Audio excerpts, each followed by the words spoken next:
अस्सलाम वालेकुम। आज हम ओरिजिनल PC1 की क्रिएशन देखेंगे और उसके लिए जब आप PHP ऑटोमेशन की URL पे आएंगे तो आपके पास एक लॉगिन पेज आएगा। इस लॉगिन पेज में अपनी क्रेडेंशियल्स प्रोवाइड करने के बाद जब आप लॉगिन होंगे तो आपके पास होम पेज आएगा और यहाँ पे लेफ्ट हैंड साइड में जो नैव बार है यहाँ पर आपको एक टैब नज़र आ रहा होगा with the name of planning commission. आप इसको जब क्लिक करेंगे तो आपके पास ड्रॉप डाउन में फर्दर जो है ना उसकी बाकी नैव्स आ जाएंगी, जिसमें आज हम जिसको देख रहे हैं वो PC1 की क्रिएशन है। तो PC1 में जब आप क्लिक करेंगे परफॉर्मा पे तो यहाँ पे जितने भी आपके साथ PC1 मैप हुए होंगे वो आपको इस मेन स्क्रीन पे नज़र आ रहे होंगे। यहाँ पे आपने जिस भी स्कीम का PC1 क्रिएट करना है आप उसको सर्च कर सकते हैं या आप उसको सिंपली देख के उसको परफॉर्म कर सकते हैं। यहाँ पे हमारे पास हम आज जो स्कीम है Z2023.0011 इसका PC1 बनाएंगे जिसका नाम है training sessions for the automation project. इस स्कीम की बेसिक इन्फॉर्मेशन यहाँ पे गिवन है। उसके अलावा यहाँ पे 4 एक्शन बटन्स हैं। जो पहला एक्शन बटन है that is go to PC1। अगर आप इस पर क्लिक करेंगे तो यहाँ से इसकी PC1 की क्रिएशन स्टार्ट हो जाएगी। जो नेक्स्ट है that is PC1 pro forma report. ये बेसिकली आपका PC1 की एक रिपोर्ट है यानी PDF है जब आप उसमें डिटेल्स देख पाएंगे। क्योंकि अभी तक हमने PC1 क्रिएट नहीं किया है तो इसलिए आपको जो इसके डिफरेंट सेक्शंस हैं उसके डाटा एम्प्टी नज़र आ रहा होगा। सिमिलरली अगर आप नेक्स्ट टैब पे क्लिक करते हैं that is section 7 pro forma report. आपके PC1 में जो डिफरेंट सेक्शंस हैं उसमें जो सेक्शन 7 है दैट इज़ कॉस्ट एस्टिमेट्स। ये उसका जो है बेसिकली एक रिपोर्ट है। अगेन जैसा मैंने कहा कि यहाँ पे अभी तक हमने कोई डाटा एंटर नहीं किया है तो इसलिए आपको यहाँ पे नो डाटा नज़र आ रहा है। Once we fill the data तो यहाँ पे वो डाटा दिखाना शुरू कर देगा। साथ में इस PC1 के साथ अगर आपने कोई नेक्स्टर्स ऐड किए होंगे तो यहाँ पे वो नज़र आना शुरू हो जाएंगे। तो हम स्टार्ट करते हैं इसकी क्रिएशन पे।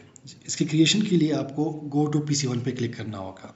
जब आप गो टू PC1 पे क्लिक करते हैं तो जो सबसे पहली चीज़ ऑन टॉप आपको नज़र आती है वो है स्कीम डिटेल्स। स्कीम डिटेल्स में स्कीम का नाम, स्कीम का कोड और बाकी डिटेल्स आ जाती हैं। जो इम्पोर्टेंट डिटेल्स हैं उनमें एक चीज़ ये है कि PC सब सेक्टर आपने क्या स्पेसिफाई किया था during the creation of CP और साथ में जो डिफरेंट कॉस्ट एस्टिमेट्स थी GOB, GOP और FPA के हवाले से। यहाँ पे हम ये प्रोजेक्ट जो प्रपोज कर रहे हैं इसकी कॉस्ट GOB 10.5 मिलियंस बता रहे हैं। नीचे आपको डिफरेंट टैब्स नज़र आएगी, इसमें मैं आता हूँ। फ़िलहाल आपको जो हाईलाइटेड टैब है लोकेशन वो नज़र आ रही होगी। लोकेशन अगेन जब आपने CP क्रिएट किया था और जो अप्रूव हुआ था उसमें आपने स्कीम की लोकेशन आइडेंटिफाई की थी और वो स्पेसिफाई की थी। यहाँ पे वही इन्फॉर्मेशन आपको डिस्प्ले हो रही है। ये नॉन एडिटेबल है और यहाँ पे आप सिर्फ ये इन्फॉर्मेशन देख पाएंगे जो स्कीम की बेसिक डिटेल्स है और उसके अलावा स्कीम की लोकेशन है। उसके बाद हम आते हैं नेक्स्ट टैब पे। हमारे पास यहाँ पे अगर आप देखें टोटल 15 टैब्स हैं और उसके अलावा एक सेव प्रिंट एंड अपलोड है जहाँ से बेसिकली ये सबमिट होगा। हम इन डिफरेंट टैब्स में इंफॉर्मेशन प्रोवाइड करेंगे और उसके बाद इसको सबमिट कर देंगे। अगर आप टैब नंबर 3 पे क्लिक करते हैं तो वो हाईलाइट हो जाएगा और यहाँ पे आपके पास आ जाएगी अथॉरिटीज़। आपने इसमें डिफरेंट अथॉरिटीज़ ऐड कर सकते हैं। अगर कोई पहले से आपने ऐड की होंगी तो वो आपको नज़र आ रही होंगी, उसको आप डिलीट या एडिट कर सकते हैं। लेट्स अज्यूम मैं इसको दोबारा से डिलीट करता हूँ और दोबारा से स्टार्ट से ऐड करता हूँ। यहाँ पे नीचे वाली ग्रिड में आपके पास करंटली कोई इन्फॉर्मेशन नहीं आ रही, विच मीन्स कि इसके साथ अभी तक कोई अथॉरिटीज़ मैप नहीं हुई। The first thing we do is we add sponsoring in agency. जब आप स्पॉन्सरिंग एजेंसी स्पेसिफाई करते हो तो साथ में डिपार्टमेंट भी स्पेसिफाई कर लेते हो। उसके अलावा आप इसके एग्जीक्यूटिंग और बाकी एजेंसीज भी स्पेसिफाई कर सकते हो। हम अगर इसकी एग्जीक्यूटिंग पे क्लिक करते हैं और यहाँ पे डिफरेंट डिपार्टमेंट्स आप नज़र आ रहा होगा, इस ड्रॉप डाउन से आप जो भी इसकी एग्जीक्यूटिंग एजेंसी है वो आप सेलेक्ट कर सकते हो। आप एक से ज़्यादा भी सिलेक्ट कर सकते हो और उसको दोबारा से रिमूव भी कर सकते हैं। जब आप ये कर लेंगे and then you press save button तो आपके पास नीचे वो डिटेल आना शुरू हो जाएगी। जैसे मैंने आपको पहले ही दिखाया कि ये इन्फॉर्मेशन आप डिलीट भी कर सकते हैं और एडिट भी कर सकते हैं। सिमिलरली अगर इस प्रोजेक्ट में कोई डोनर फंडेड प्रोजेक्ट है आप वो ऐड कर सकते हैं। अगर O&M के हवाले से इन्फॉर्मेशन है वो ऐड कर सकते हैं या फेडरल मिनिस्ट्री है उसके हवाले से ऐड कर सकते हैं। साथ में अगर इसके साथ कोई नेक्स्चर ऐड करना चाहे तो वो भी कर सकते हैं। Then we move to the next section, that is plan provision. Again ये तमाम जो सेक्शंस हैं और इसके अंदर जो आपको ये टेक्स्ट नज़र आ रहा है, दैट इज़ एज पर दी जो मिनिस्ट्री ऑफ प्लानिंग के जो PC1 से लेकर PC5 तक के परफॉर्मर्स हैं उनसे लिया गया। अगर हम यहाँ पे आते हैं तो यहाँ पे प्लान प्रोविज़न का डिटेल्स गिवन है कि यहाँ पे आपको कौन सी इन्फॉर्मेशन प्रोवाइड करनी है।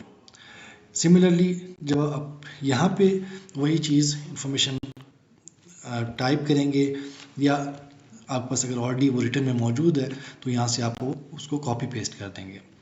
ये तमाम इन्फॉर्मेशन प्रोवाइड करने के बाद आप सेव का बटन क्लिक करेंगे और अगर कोई अटैचमेंट आप साथ में लगाना चाहते हैं इस सेक्शन के हवाले से तो आप वो भी लगा सकते हैं। मैं जस्ट इसमें कुछ डमी डाटा एंटर करता हूँ just for the sake of दिखाने के लिए।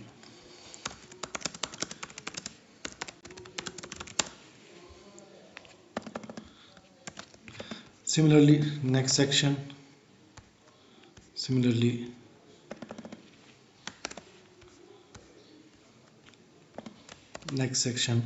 और मैं इसको सेव कर देता हूँ। वंस इट इज़ सेव्ड तो आप ऊपर देखेंगे तो आपके पास आ जाएगा PC1 project benefits added successfully. साथ में अगर आप इसके अगेंस्ट कोई अटैचमेंट लगाना चाहे जो इन्फॉर्मेशन यहाँ पे आप प्रोवाइड नहीं कर पा रहे और कोई एडिशनल इन्फॉर्मेशन है तो आप यहाँ पे as an attachment as an extra आप ऐड कर सकते हो। अच्छा, उसके बाद हम नेक्स्ट सेक्शन में आते हैं project objectives. Again project objectives आप प्रोवाइड कर सकते हैं।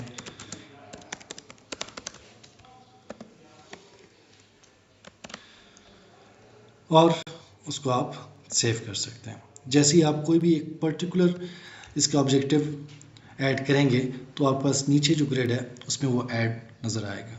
It can be edited and it can be deleted as said earlier. हम इसमें एक से ज़्यादा ऑब्जेक्टिव्स भी प्रोवाइड कर सकते हैं जितने भी उस प्रोजेक्ट के हवाले से बन सकते हैं। अगेन हमारे पास ये दोनों ऑब्जेक्टिव्स यहाँ पे आ गए हैं। अटैचमेंट अगर हम ऐड करना चाहें तो वो भी हम ऐड कर सकते हैं एनेक्स्चर के तौर पे। इसी तरह बाकी सेक्शंस हैं। सेक्शन नंबर 6 इंपॉर्टेंट इस वजह से है कि यहाँ पे आपको जो टैब नज़र आ रही हैं general education training in man power and attachment, यहाँ पे ये टैब्स आपको डिफरेंट नज़र आएंगी बेस्ड ऑन जो आपने प्लानिंग कमीशन का सब सेक्टर सेलेक्ट किया होगा। अगर हम प्लानिंग कमीशन के सब सेक्टर पे आते हैं, यहाँ पे आप देखेंगे कि अगर हमने यहाँ पे education training and man power select किया हुआ है तो यहाँ पे आपसे उसी के स्पेसिफिक क्वेश्चंस पूछे जाएंगे। जनरल में तो आपके पास एग्जिस्टिंग फैसिलिटी आ जाएगी, टेक्निकल पैरामीटर्स आ जाएंगे, डिटेल्स आ जाएंगे, गवर्नेंस इश्यूज आ जाएंगे।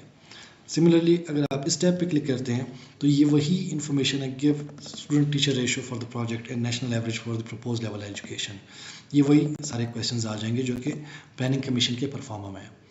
अब वो सोशल सेक्टर से ताल्लुक़ रखता है या इंफ्रास्ट्रक्चर से रखता है या प्रोडक्शन से रखता है। यहाँ पे फर्दर जो ये PC1 के सब सेक्टर्स हैं इनके अगेंस्ट जो स्पेसिफिक क्वेश्चंस हैं वो डिपेंड करता है कि आपने PC1 का सब सेक्टर जब इनिशियल आप CP बना रहे थे वहाँ पे क्या सिलेक्ट किया था, और जो भी सिलेक्शन आपने वहाँ पे की होगी सिमिलरली यहाँ पे उसी की बेसिस पे आपको ये सेक्शन नज़र आएगा और यहाँ पे आप उसकी इंफॉर्मेशन इंसर्ट करते जाएंगे। साथ में इस सेक्शन के अगेंस्ट अगर आपने कोई डॉक्यूमेंट अटैच करना है या नेक्स्चर ऐड करना है तो वो आप कर सकते हैं। उसके बाद आ जाती है कैपिटल कॉस्ट एस्टिमेट्स। अगेन इसमें दो कंपोनेंट्स आ जाते हैं आपके पास। एक तो जो डिफरेंट आइटम्स आप प्रोक्योर कर रहे हैं, फाइनेंशियल एक्टिविटीज़ और फिज़िकल एक्टिविटीज़ आ जाएंगी। हमारे पास अगर इस प्रोजेक्ट में कोई फॉरेन प्रोजेक्ट FPA होता तो यहाँ पे आपको जो है एक एक्सचेंज रेट का भी नज़र आ रहा होता, क्योंकि इसमें FPA कंपोनेंट नहीं है तो यहाँ पे आपको इसमें ये इन्फॉर्मेशन नज़र नहीं आ रही कि एक्सचेंज रेट क्या है और किस डेट को ली गई है। अगर वो आइटम CSR से ताल्लुक़ रखता है तो CSR के अगेंस्ट आप उसको ऐड कर सकते हैं और वो तमाम इन्फॉर्मेशन यहाँ से आ जाएगी। और अगर वो CSR से ताल्लुक़ नहीं रखती तो आप NSR सेलेक्ट करके ख़ुद ही स्पेसिफाई कर सकते हैं कि वो डिफरेंट जो भी यूनिट बनता है, यूनिट रेट बनता है, कंपोनेंट्स बनते हैं, यू कैन ऐड दोस। हम just for the sake of जो है एक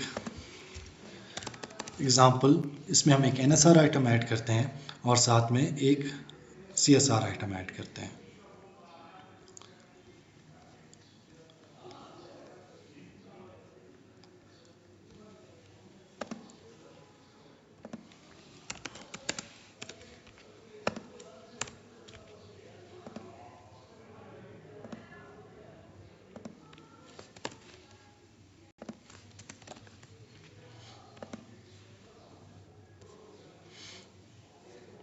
इसके बाद आप उसके जो भी फार्मूला है वो प्रोवाइड कर सकते हैं और एस्टिमेशन की आप, क्योंकि ये प्रोजेक्ट जो है इसकी ड्यूरेशन हमने स्पेसिफाई की थी 12 मंथ्स, इस वजह से यहाँ पे आपको एस्टिमेशन आ रही है फॉर ईयर 1। अगर ये प्रोजेक्ट का ड्यूरेशन होता more than 1 year, let's assume 20 months, तो यहाँ पे आपको एस्टिमेशन फॉर ईयर 1 और फिर नीचे इसके एक और ब्लॉक नज़र आ रहा होता है एस्टिमेशन फॉर ईयर 2।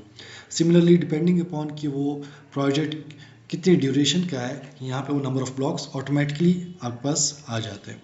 सिमिलरली आप मार्केट एनालिसिस रिपोर्ट इसका अटैच कर सकते हैं और कोई और अटैचमेंट अगर आपने करनी है तो वो भी आप इसमें कर सकते हैं।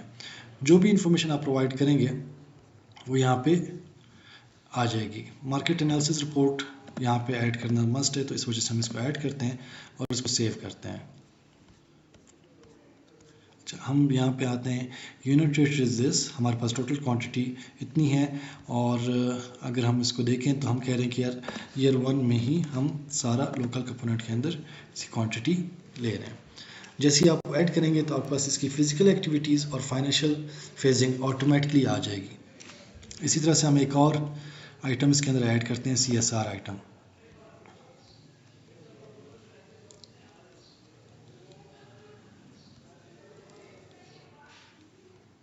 Again this is an example, और आप एग्जांपल के तौर पे यहाँ पे कोई भी CSR या NSR आइटम ऐड जब करेंगे तो यहाँ पे उसकी, अगर CSR ऐड कर रहे हो तो CSR की, क्योंकि हमारे पास ऑलरेडी स्पेसिफाइड है जो भी उसके यूनिट्स हैं या जो भी उसके आइटम्स हैं या यूनिट के रेट्स हैं, तो यहाँ पे वो आपके पास खुद ही पॉपुलेट हो जाएंगे।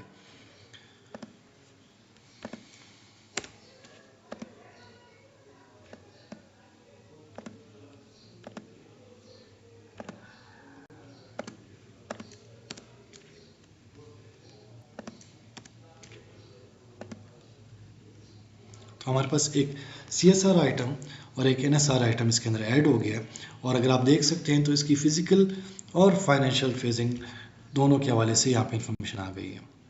इसी तरह जो बाकी हमारे पास जितने भी सेक्शंस हैं हम उसमें डिटेल्स प्रोवाइड करते जाएंगे और इन्फॉर्मेशन ऐड करते जाएंगे। जैसा मैंने पहले भी कहा है कि ये तमाम डिटेल्स जो आपके पास प्लानिंग कमीशन के PC1 के परफॉर्मास हैं फॉर डिफरेंट सेक्टर्स, उसके हवाले से बनाए गए हैं।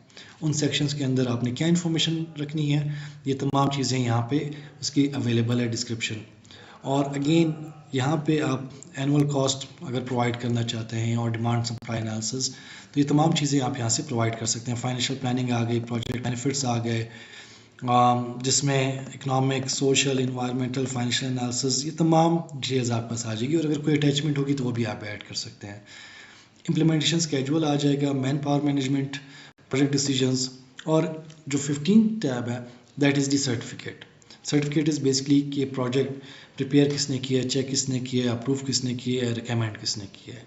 ये तमाम डिटेल्स जब आप प्रोवाइड करेंगे आप सेव, प्रिंट एंड अपलोड में जाएंगे। यहाँ पे आप बेसिकली इसके अगेंस्ट एक PC1 का सर्टिफिकेट अपलोड करेंगे तो यहाँ पे आपको ये आ जाएगा व्यू अपलोडेड PC1 सर्टिफिकेट। जितने भी एनेक्चर्स आपने ऐड किए होंगे डिफरेंट सेक्शंस के साथ, यानी हम प्लान प्रोविजन में हमने एक डॉक्यूमेंट ऐड किया था एज एनेक्चर, तो वो यहाँ पे आपको नज़र आ रहा होगा। हम फिर उसके बाद प्रोजेक्ट ऑब्जेक्टिव्स में गए थे, वहाँ पे हमने एक डॉक्यूमेंट ऐड किया था, तो यहाँ पे वो आपको नज़र आ जाएगा। यहाँ पे जितने भी एनेक्चर्स आपने डिफरेंट सेक्शंस के साथ ऐड किए होंगे उन सेक्शन के नाम और जो डॉक्यूमेंट का नाम है वो आपको यहाँ पे डिस्प्ले हो जाएगा। सिमिलरली आप इसको क्लिक करेंगे तो आपके पास वो फाइल डाउनलोड भी हो जाएगी जो आपने अपलोड की थी।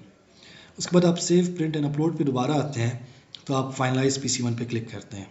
दिस मीन्स कि आप PC1 सबमिट करना है। अगर आप यस पे क्लिक करेंगे तो ये PC1 सबमिट हो गया है, PC1 फाइनलाइज्ड सक्सेसफुली। स्टेटस अगर आप देखेंगे तो यहाँ पे था PC1 या PC इनिशिएटेड, और अब जो इसका स्टेटस होगा वो होगा PC फाइनलाइज्ड। ये देखिए वही स्कीम है Z 2023-0011, और ये इनिशियली इसका स्टेटस था PC इनिशिएटेड और अब इसका स्टेटस आ गया PC फाइनलाइज्ड।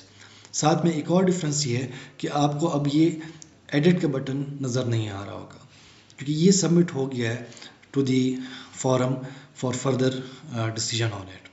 अब इसमें फर्दर चेंजेस नहीं हो सकती।